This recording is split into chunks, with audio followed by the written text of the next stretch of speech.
This Honorable Court of Appeals is now in session.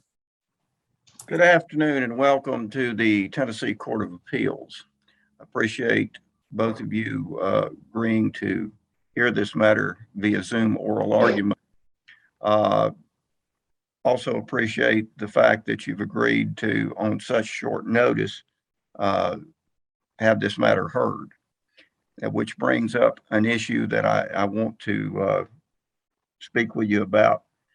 I know there's been some email exchanges with Mr. Hibner about whether this matter should be live streamed or whether it should be posted to the internet after this is heard.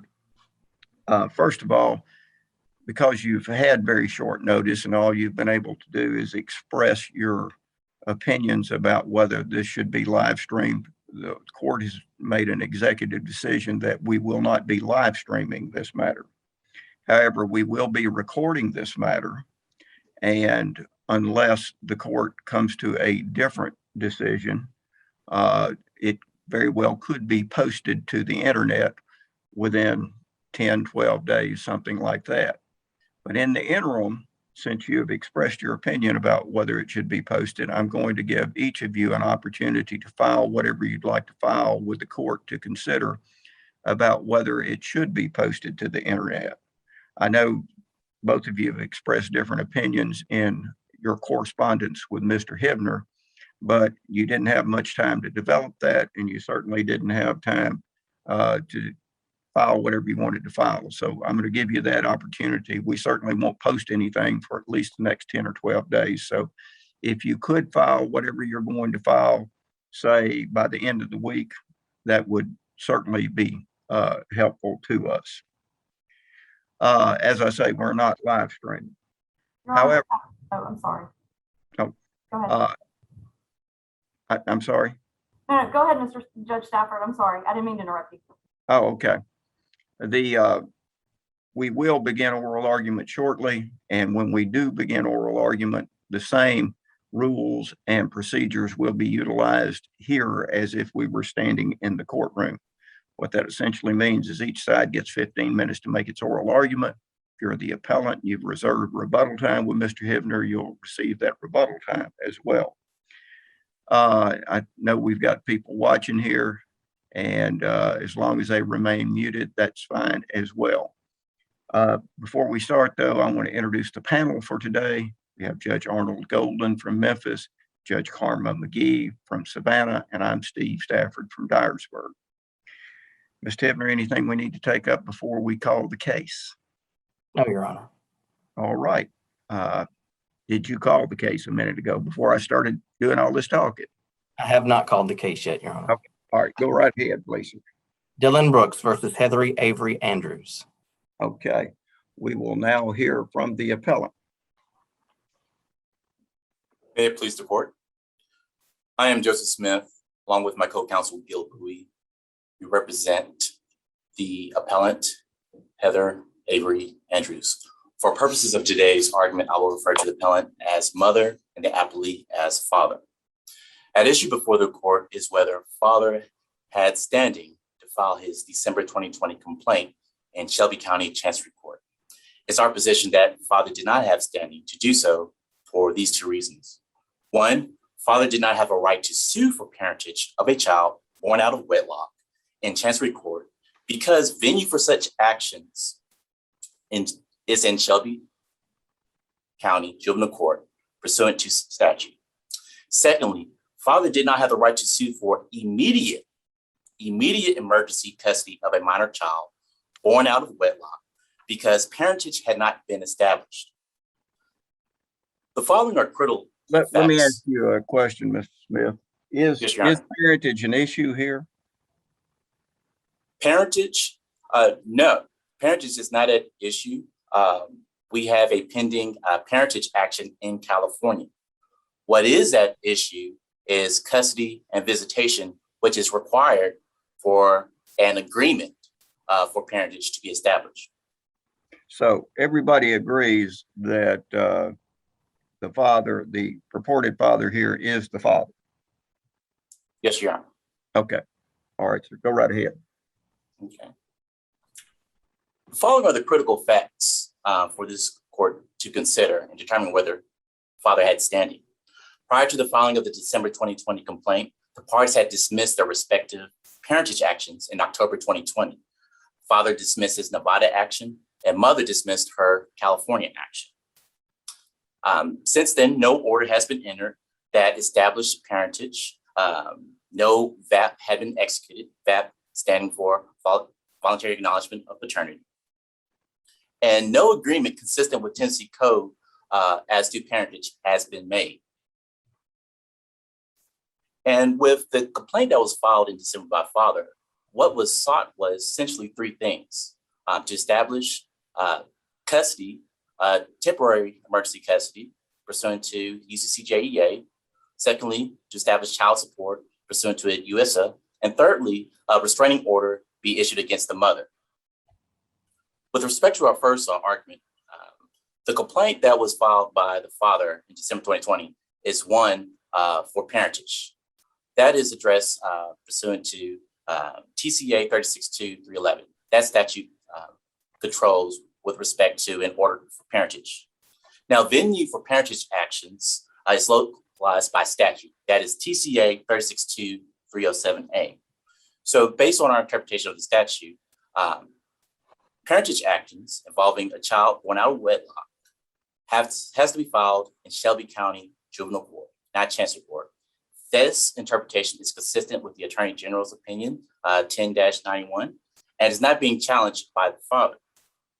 Now, father is now asking that this case be transferred to juvenile court if the court finds that Chancery Court did not have subject matter jurisdiction. And it's clear with case law that once this court finds that a court doesn't have jurisdiction, subject matter jurisdiction, dismissal is required.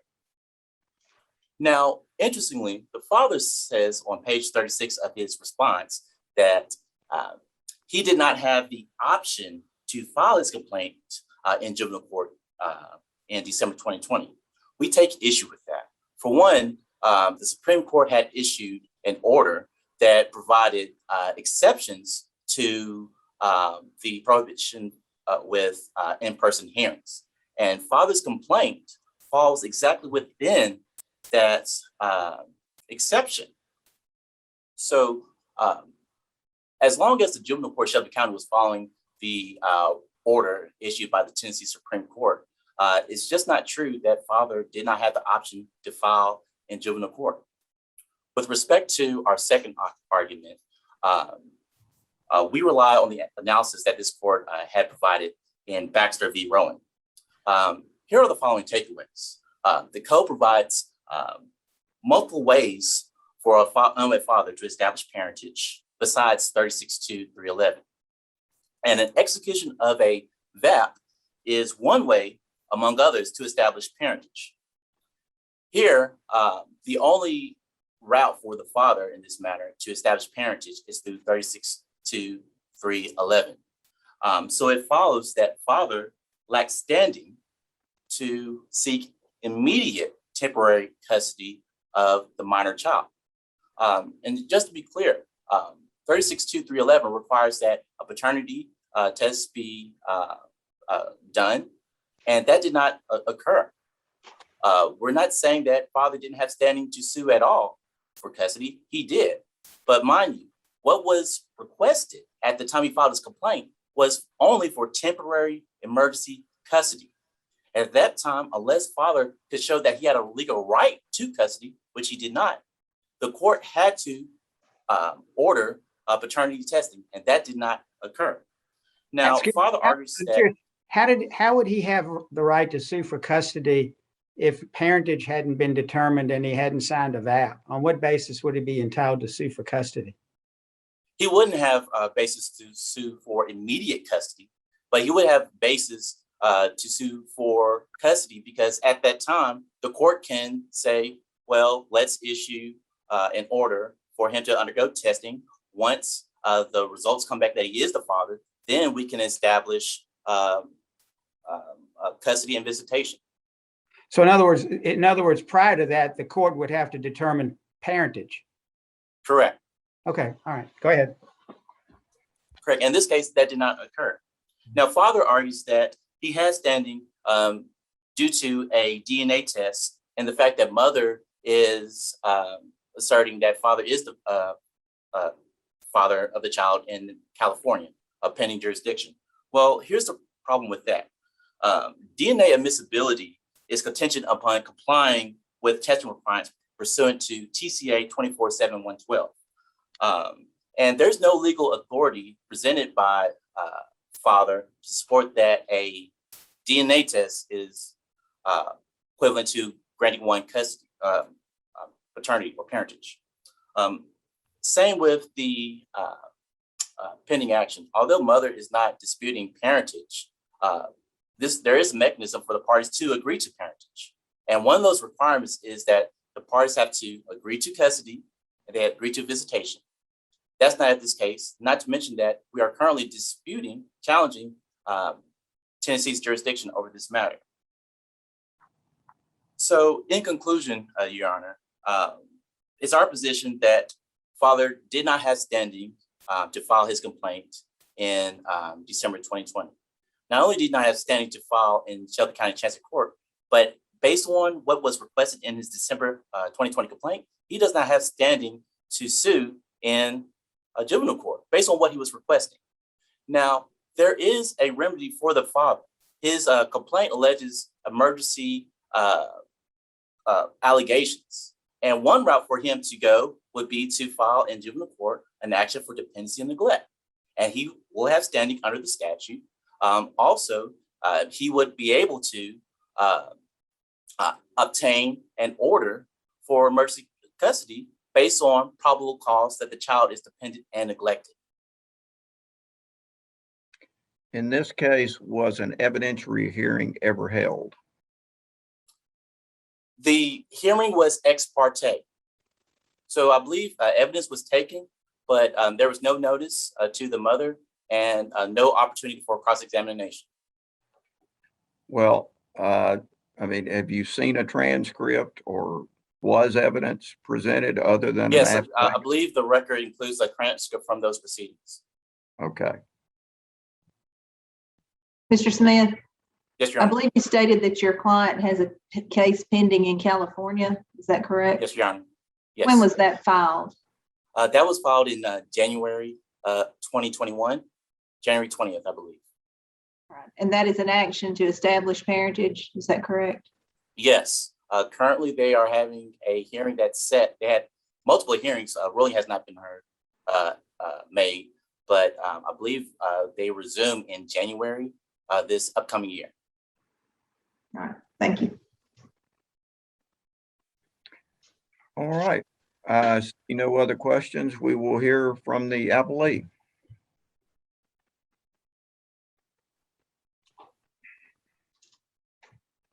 Thank you, Your Honor.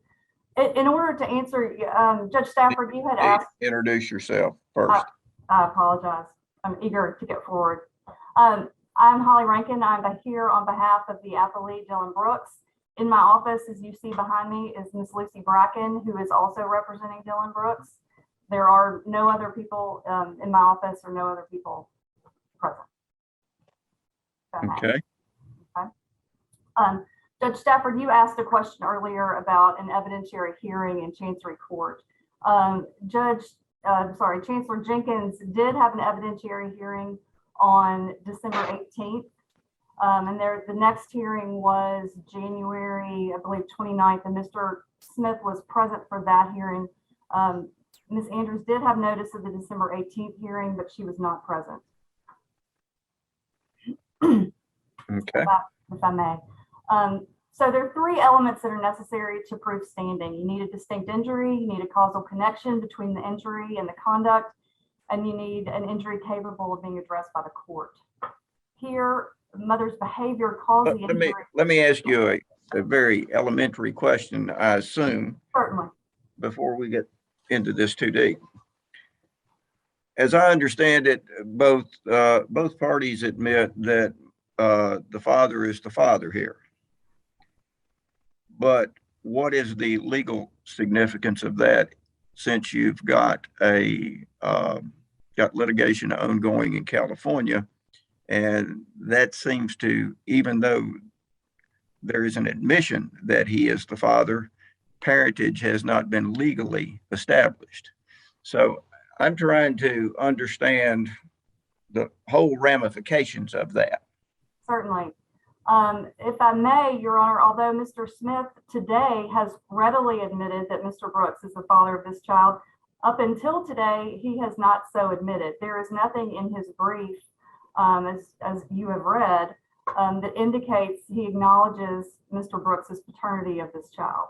So this is a welcome acknowledgement for Mr. Brooks. What happened in the courtroom, Your Honor, the transcript is short, but it is very insightful. Chancellor Jenkins asked repeatedly for proof. He asked Mr. Smith to give some assurance of the child's welfare and well-being. Ms. Bracken at that time asked for a legal determination of parentage.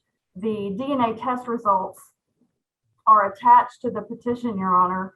And according to Mr. Smith, there's no denying that Mr. Brooks is in fact the biological father of the child. Under the Tennessee law, that makes him the presumptive father. And just like using the rationale of Judge Golden's opinion in Baxter versus Rowan, although it does not give him custody rights or visitation rights, it certainly gives him standing to sue for those rights. There was a request for the determination of legal parentage at the same time this petition was filed. I don't think that that's what that case stood for, though, Ms. Rankin. Didn't that case stand for the fact that when the presumptive father signed the VAP is what gave him the rights to come in and sue for visitation or custody? Well, in that case, Your Honor, I mean, certainly I don't mean to make assumptions, but I read that case. The voluntary acknowledgement of paternity, in your opinion, said is only one way you can prove paternity. The statute says that if you have DNA test results, you are the presumptive father. But that case stood for the fact, as I recall, that the signing of the VAP was what gave you the right to come in and seek visitation. Now, it was a specifically provided statutory right if you sign that voluntary acknowledgement of paternity. Well, certainly not a DNA test, but the actual signing of the VAP. Certainly. And you are correct that the Baxter versus Rowan case deals with the signing of a voluntary acknowledgement of paternity. However, in that case, your opinion goes on to cite that there are other ways you can determine parentage other than a voluntary acknowledgement of parentage. The court could decide. The juvenile court here could decide parentage or signing a VAP. I think those were the two options. Well, and certainly with the DNA test results, as part of the petition, that was what Mr. Brooks was seeking, was a legal determination of parentage. Isn't that determined in the juvenile court in Shelby County? Your Honor, in this case, filing in juvenile court was not an option. I realize that Mr. Smith said, the Supreme Court made certain ramifications for proceeding during the time of COVID, which is true. But in December of 2020, it's not just the pandemic writ large, but the specific juvenile court building was stricken by a wave of coronavirus, and they practically shut down the courthouse. You could get in, but they were not hearing cases. Because people were stricken with COVID, they were sick. Does the Chancery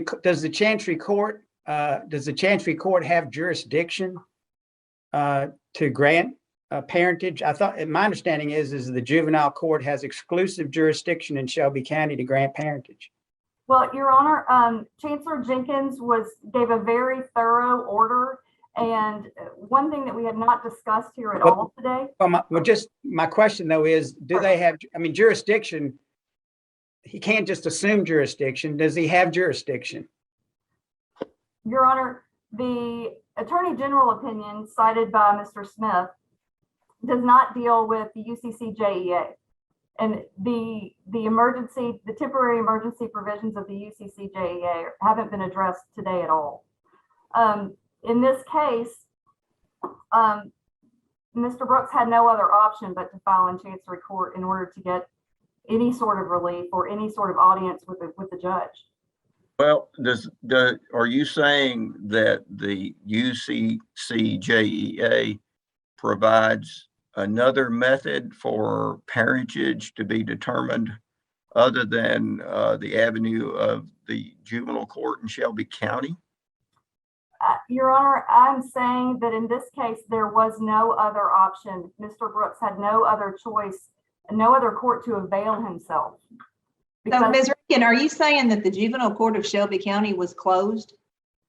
In all intents and purposes, Your Honor, yes. They had limited their dockets to delinquency and emergency DNN petitions only.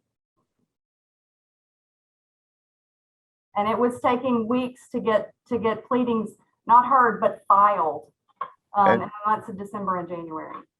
And I understand that's your position. Was that argued to the Chancery Court, or did the Chancery Court take up that issue? Your Honor, this case, in terms of that question, procedurally, it was never argued before the court. If I may, so Mr. Brooks filed his petition. Mr. Smith appeared in January. Let me stop you just a second. Certainly. And tell me if I am understanding this correctly. Okay. We have a decision from the Chancery Court that says father in this case has standing to file his petition in Chancery Court. We don't, well, no one ever asked juvenile court to hear this matter. Is that correct? That is correct. Okay. And the petition, Your Honor, was unable to be filed in juvenile court at that time. unable to be filed or unable to be heard? Both. There is no electronic filing in juvenile court? Your Honor, I attempted to file a petition in December in juvenile court, and it took 3 weeks to file it, not to have it heard, to file it. It's because the staff was so limited during that time because of COVID, they just weren't getting it done.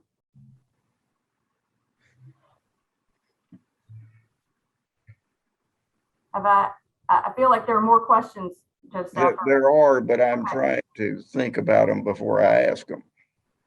So, okay. Judge go ahead. Golden, everyone is wiping their head. Judge McGee, look, do you have a question?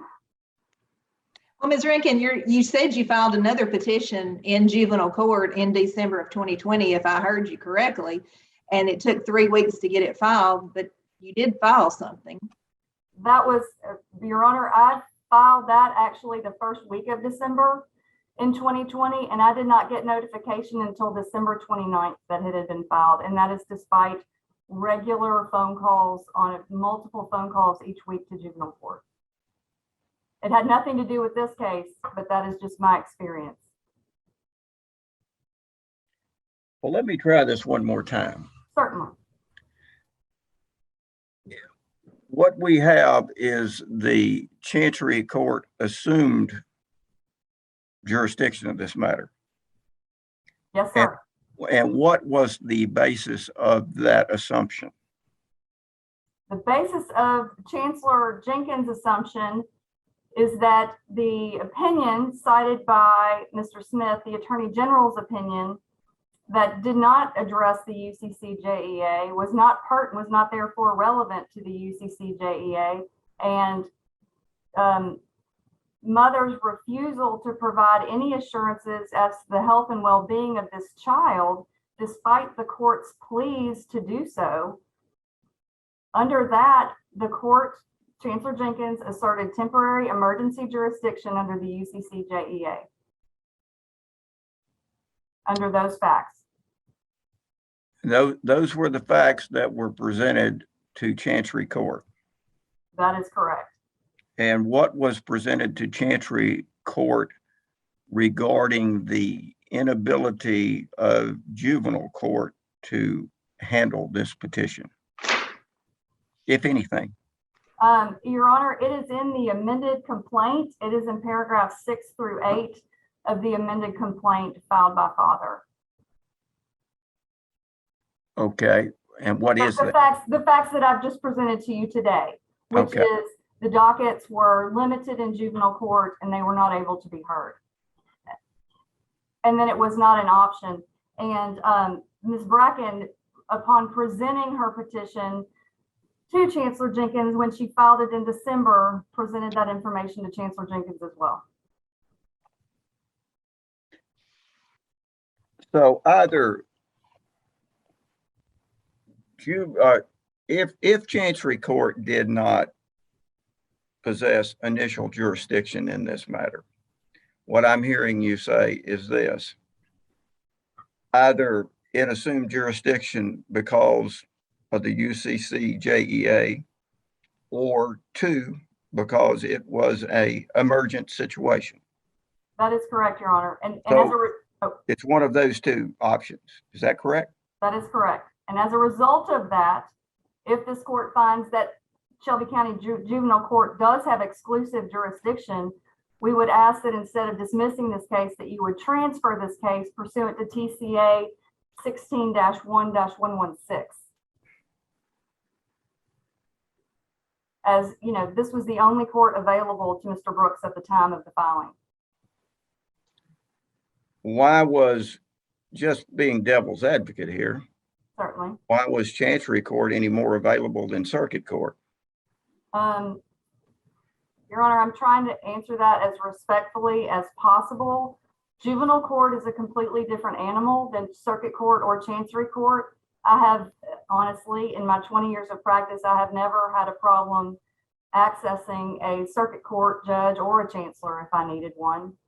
That is not the case in juvenile court, respectfully.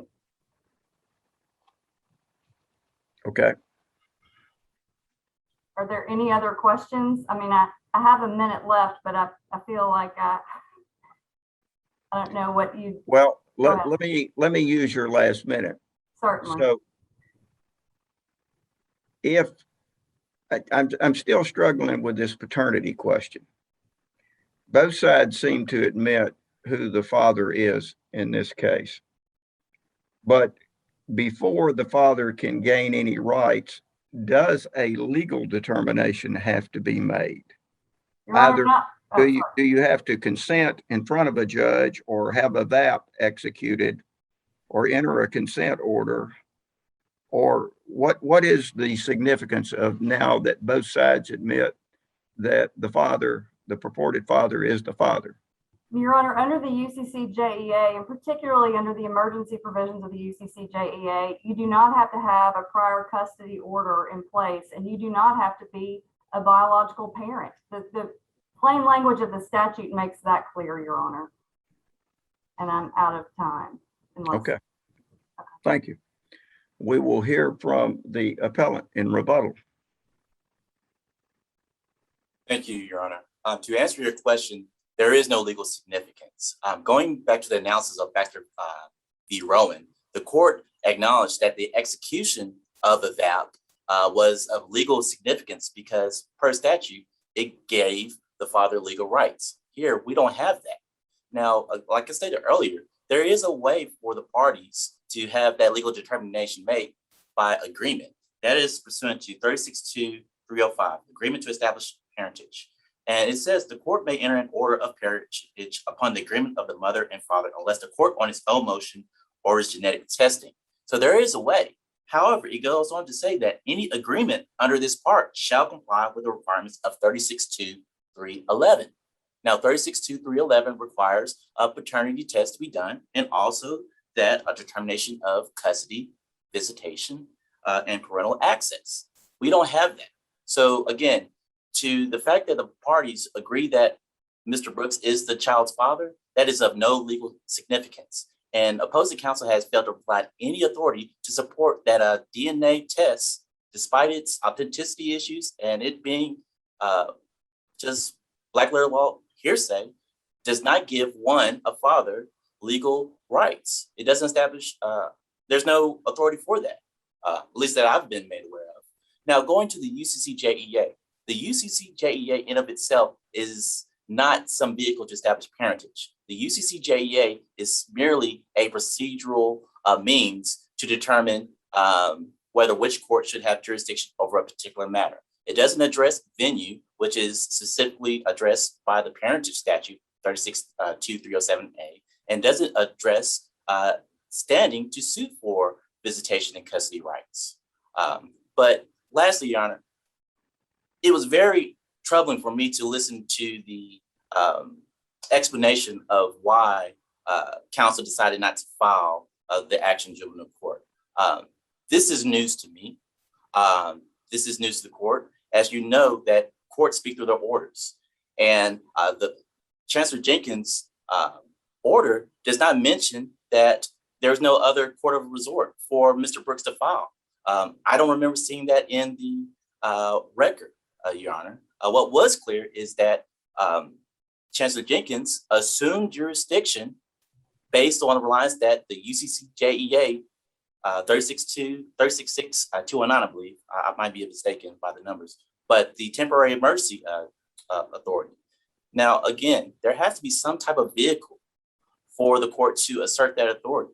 The court could have asserted that authority under dependent and neglect action, because dependent and neglect actions might rely on the UCJEA, as well as a parentage action. It was clear that the court just did not have authority in this matter, and we asked that this matter be dismissed and remanded to determine fees. Let me ask you a question. Is there any portion of the UCCJEA that deals with standing that you're aware of in these type situations? Or is standing a state by state determinative question? It is a state by state determinative question. If one would just do like a copy and paste of the UCJEA and do Control F standing, you'll find it in one section, that is in the comment section. And our reply brief addresses this issue. And essentially, the UCJEA is a mechanism for states to determine who has a person jurisdiction over custody, and then leave that issue of standing up to the states to decide. Now, here, parentage actions, the parentage statute addresses standing. It's just standing in the context of venue, because here we have a venue is localized by statute, as well as what is required to obtain parentage pursuant to 36-311. Okay. How long has this child resided in California? It's our position that she resided in California majority of her life. The child was born in Nevada. And I know this is not in the record, but the purposes of Nevada was to be closer to the mother's family to birth the child. But she resides currently right now and at all times in California. Judge Golden, that is vehemently denied by father, and it is, I mean, it's all in the record. Okay, yeah, we got it, Ms. Rankin. We got it. I understand. Judge Stafford, if I may, there's one thing that I would just like to say. It was a question of whether or not it was in the record that was pled about juvenile court, and it was, Your Honor. It's in trial volume 3. It's Father's amended petition, page 287 to 302. All right, thank you. We will take this matter under advisement and attempt to render a decision as quickly as possible. We appreciate your participating. Ms. Tibner, if you will recess court until the call to docket tomorrow. This honorable court is adjourned for the day. Thank you.